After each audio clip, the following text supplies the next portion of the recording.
ರಾಜ್ಯ ಶಿಕ್ಷಣ ಸಚಿವ ರಾಜ್ಯದಲ್ಲಿ ಎಸ್ಎಸ್ಎಲ್ಸಿ ಪರೀಕ್ಷೆ ಘೋಷಣೆ ಮಾಡಿದ ದಿನವೇ ವಿದ್ಯಾರ್ಥಿನಿಯೊಬ್ಬಳಿಗೆ ಆತಂಕ ಹೆಚ್ಚಾಗಿದೆ. ದಕ್ಷಿಣ ಕನ್ನಡ ಜಿಲ್ಲೆಯ ಪುತ್ತೂರಿನಲ್ಲಿ ಸುರಿದ ಮಳೆಗೆ ವಿದ್ಯಾರ್ಥಿನಿಯ ಮನೆಯ ಒಂದು ಪಾರ್ಶ್ವ ಧರೆಗುರುಳಿದೆ. ಇದರಿಂದಾಗಿ ಇನ್ನು ಯಾವ ಸೂರಿನಡಿ ಕುಳಿತು ಪರೀಕ್ಷೆಗೆ ತಯಾರಿ ಮಾಡುವುದು ಎನ್ನುವ ಆತಂಕ ಈ ವಿದ್ಯಾರ್ಥಿಯನ್ನ ಕಾಡುತ್ತಿದೆ. ಮನೆಯ ಇನ್ನೊಂದು ಪಾರ್ಶ್ವವು ಬೀಳುವ ಹಂತದಲ್ಲಿದ್ದು ಪರೀಕ್ಷೆ ಬರೆಯುವುದೋ ಮನೆ ಉಳಿಸುವುದೋ ಎನ್ನುವ ಗೊಂದಲ ಈ ವಿದ್ಯಾರ್ಥಿನಿಯದಾಗಿದೆ.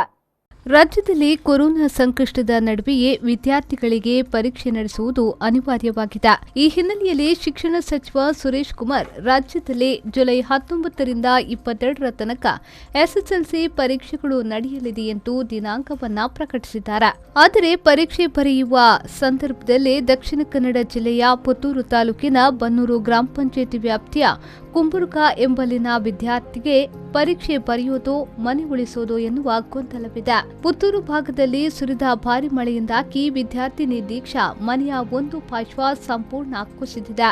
ಪ್ಲಾಸ್ಟಿಕ್ ಹೊದಿಕೆಯಲ್ಲಿರುವ ಈ ಮನೆಯ ಮೇಲ್ಛಾವಣಿಯು ಇಂದು ನಾಳೆಯೂ ಕುಸಿಯುವ ಭೀತಿಯಲ್ಲಿದೆ. ಆದರೆ ಕುಸಿದ ಮನೆಯನ್ನ ದುರಸ್ತಿ ಮಾಡಲು ಹಣವಿಲ್ಲದೆ ದೀಕ್ಷಾ ಕುಟುಂಬವಿದೆ. ದೀಕ್ಷಾ ತಂದೆ ದುಡಿಯುವ ಶಕ್ತಿ ಕಳೆದುಕೊಂಡಿದ್ದು ತಾಯಿ ಮನೆಯಲ್ಲಿ ಬೀಡಿ ಕಟ್ಟಿ ಮನೆ ಮಂದಿಯನ್ನ ಸಾಕುತ್ತಿದ್ದಾರೆ. ದೀಕ್ಷಾಳಿಗೆ 8ನೇ ತರಗತಿಯಲ್ಲಿ ಕಲಿಯುತ್ತಿರುವ ಸಹೋದರನು ಇದ್ದು ಆತನ ವಿದ್ಯಾಭ್ಯಾಸದ ಹೊಣೆಯು ಬಡ ತಾಯಿಯ ಮೇಲಿದೆ. ದೀಕ್ಷಾ ಮನೆ ಪರಿಸ್ಥಿತಿ ಸರಿಯಿಲ್ಲದ ಕಾರಣ ದೂರದ ತನ್ನ ಮಾವನ ಮನೆಯಲ್ಲಿ ಉಳಿದುಕೊಂಡಿದ್ದಾಳೆ. ಆದರೆ ಇದೀಗ ತವರಿಗೆ ಬಂದು ಎಸ್ಎಸ್ಎಲ್ಸಿ ಪರೀಕ್ಷೆಯ ತಯಾರಿಯಲ್ಲಿ ತೊಡಗಿಕೊಂಡಿದ್ದು ಮನೆಯೇ ಬಿದ್ದು ಹೋದ ಮೇಲೆ ಇನ್ನು ಪರೀಕ್ಷೆಗೆ ತಯಾರಿ ಮಾಡಿಕೊಳ್ಳುವುದಾದ್ರೂ ಎಲ್ಲಿ ಎನ್ನುವ ಗೊಂದಲದಲ್ಲಿದ್ದಾಳೆ. ಮನೆಯ ಪರಿಸ್ಥಿತಿ ಈ ರೀತಿ ಇರುವಾಗ ಹೇಗೆ ಪರೀಕ್ಷೆ ಬರೆಯಲಿ ಎನ್ನುವ ನಿರಾಶೆಯಲ್ಲಿರುವ ದೀಕ್ಷಾ ಸಮಾಜದಲ್ಲಿ ನೆರವಿಗಾಗಿ ಅಂಗಲಾಚುತ್ತಿದ್ದಾಳೆ. ಅರ್ಧ ಬಿದ್ದ ಮನೆಯ ಮುಂದೆ ನಿಂತು ಮನೆಗೆ ಭೇಟಿ ನೀಡುವವರಲ್ಲಿ ತನ್ನ ಸಂಕಷ್ಟವನ್ನ ದೀಕ್ಷಾ ತೋಡಿಕೊಳ್ಳುತ್ತಿದ್ದಾಳೆ. ಮಳೆಗೆ ಬಿದ್ದ ಮನೆಯಲ್ಲಿ ವಾಸಿಸುವುದು ಸುರಕ್ಷಿತವಲ್ಲ ಎನ್ನುವ ಕಾರಣಕ್ಕೆ ಇದೀಗ ಬನ್ನೂರು ಗ್ರಾಮ ಪಂಚಾಯತ್ನ ಅಧ್ಯಕ್ಷೆ ಹಾಗೂ ತಂಡ ದೀಕ್ಷಾ ಹಾಗೂ ಆಕೆಯ ಮನೆಯವರನ್ನ ಗ್ರಾಮ ಪಂಚಾಯತ್ನ ಸಭಾಭವನಕ್ಕೆ ತಾತ್ಕಾಲಿಕವಾಗಿ ಶಿಫ್ಟ್ ಮಾಡಿದ್ದಲ್ಲದೆ ಪಂಚಾಯತ್ ಮೂಲಕ ಮನೆಯ ತಾತ್ಕಾಲಿಕ ದುರಸ್ತಿಗೆ ಕ್ರಮ ಕೈಗೊಳ್ಳುವ ಭರವಸೆಯನ್ನ ನೀಡಿದೆ. ಇನ್ನು ನಮ್ಮ ಗ್ರಾಮದಲ್ಲಿ ಮನೆ ಬಿದ್ದಿದೆ. ಕುಂಬುರ್ಗ ಗೋಪಾಲ್ ಶೆಟ್ಟಿ ಅವರ ಮನೆ ಬಿದ್ದಿದೆ. ಮನೆ ಬಿದ್ದು ಅವರಿಗೀಗ ಇಲ್ಲಿ ನಿಲ್ಲುವಂಥ ಪರಿಸ್ಥಿತಿಯಲ್ಲಿಲ್ಲ.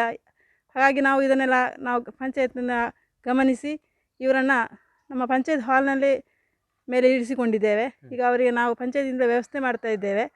ಈಗ ಈ ವಿಷಯವನ್ನು ಎಲ್ಲರಿಗೂ ತಿಳಿಸಿದ್ದೇವೆ.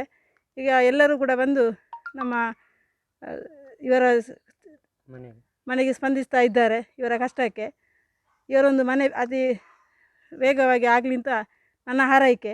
ಹಾಗೆಯೇ ಇವರು ಎಸ್ಎಸ್ಎಲ್ಸಿಯಲ್ಲಿ ಒಬ್ಬಳು ಹುಡುಗಿ ಇದ್ದಾಳೆ. ಅವಳಿಗೂ ಕೂಡ ಕಷ್ಟ. ಯಾಕಂತೇಳಿದರೆ ಈಗ ಮನೆ ಬಿದ್ದಾದ ಮೇಲೆ ಓದುವ ಇದಿಲ್ಲ. ಯಾಕಂತೇಳಿದರೆ ಮನೆ ಬಿದ್ದಿದೆ, ಹೇಗೆ ಓದಲಿ, ವಿದ್ಯಾಭ್ಯಾಸ ಹೇಗೆ ಮಾಡಲಿ, ಮನೆಯೇ ಸರಿಯಿಲ್ಲ ಅಂತ ಒಂದು ಇದರಲ್ಲಿ ಕೂಡ ಕೊರಗಲ್ಲಿದ್ದಾಳೆ. ಆ ಕೊರಗನ್ನು ಎಲ್ಲರೂ ಸೇರಿ ನೀಗಿಸಬೇಕು ಅಂತ ನನ್ನ ಹಾರೈಕೆ. ಗ್ರಾಮಸ್ಥರು ಮನೆಯ ದುರಸ್ತಿಗೆ ಸಹಾಯ ಮಾಡುವ ಆಶ್ವಾಸನೆಯನ್ನ ನೀಡಿದ್ದಾರೆ. ತಲೆತುಂಬ ಮನೆಯ ಸಮಸ್ಯೆಯನ್ನ ತುಂಬಿಕೊಂಡಿರುವ ದೀಕ್ಷಾಳ ಪರೀಕ್ಷೆ ಬರೆಯುವಂತಾಗಲು ಸರ್ಕಾರ ನೆರವಿಗೆ ನಿಲ್ಲಬೇಕಿದೆ. ಕೊರೋನಾ ಸಂಕಷ್ಟದ ನಡುವೆ ಪ್ರಾಕೃತಿಕ ವಿಕೋಪವು ದೀಕ್ಷಾಳ ಕುಟುಂಬಕ್ಕೆ ಭಾರಿ ಹೊಡೆತವನ್ನ ನೀಡಿದ್ದು ಈ ಬಡ ಕುಟುಂಬಕ್ಕೆ ಸಹಾಯದ ಅಗತ್ಯವೂ ಇದೆ. ನಮ್ದು ಮನೆ ಬಿದ್ದೋಗಿದೆ ಮಳೆಗೆ. ಆಮೇಲೆ ನಮಗೆ ಅಂದರೆ ನಮ್ಮಪ್ಪ ಕೆಲಸಕ್ಕೆ ಹೋಗಿ ಕೆಲಸಕ್ಕೀಗ ಹೋಗುವುದಿಲ್ಲ. ಅಂದರೆ ಅವರಿಗೆ 80 ವರ್ಷ ಆಯಿತು. ಅಂದರೆ ಹುಷಾರು ಕೂಡ ಇಲ್ಲ ನಮ್ಮಪ್ಪನಿಗೆ. ನನ್ನಮ್ಮ ಬೀಡಿ ಕಟ್ಟಿ ನಮ್ಮನ್ನು ಓದಿಸ್ತಿದ್ದಾರೆ. ಅವರಿಂದನೇ ನಮ್ಮ ಕುಟುಂಬ ಈಗ ನಡೀತಿರೋದು, ನಮ್ಮ ಅಮ್ಮನಿಂದ. ಆದರೆ ನಾನು ಇಲ್ಲಿ ಇಲ್ಲ. ನಾನು ನಮ್ಮ ಮಾವನ ಮನೆಯಲ್ಲಿ ಕಲಿಯುವುದು, ಬಂಟ್ವಾಳ. ನಾನು ಅಂದರೆ ಇಲ್ಲಿ ನನ್ನ 3 ಇರೋದು. ನನ್ನ ಅಪ್ಪ, ನನ್ನ ಅಮ್ಮ, ನನ್ನ ತಮ್ಮ 3 ಇರೋದು.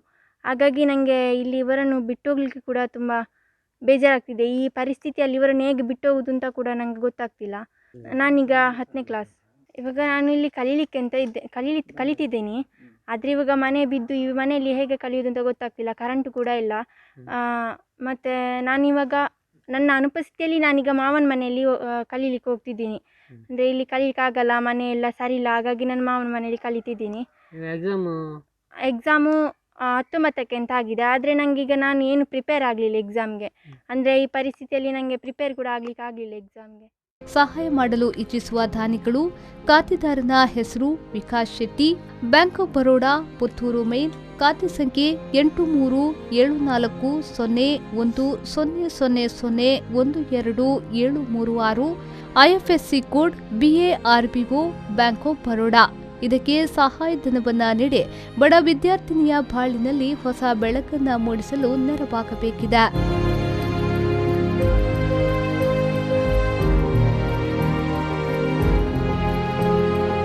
ಅನೀಶ್ ಕುಮಾರ್, ವಿ4 ನ್ಯೂಸ್, ಪುತ್ತೂರು.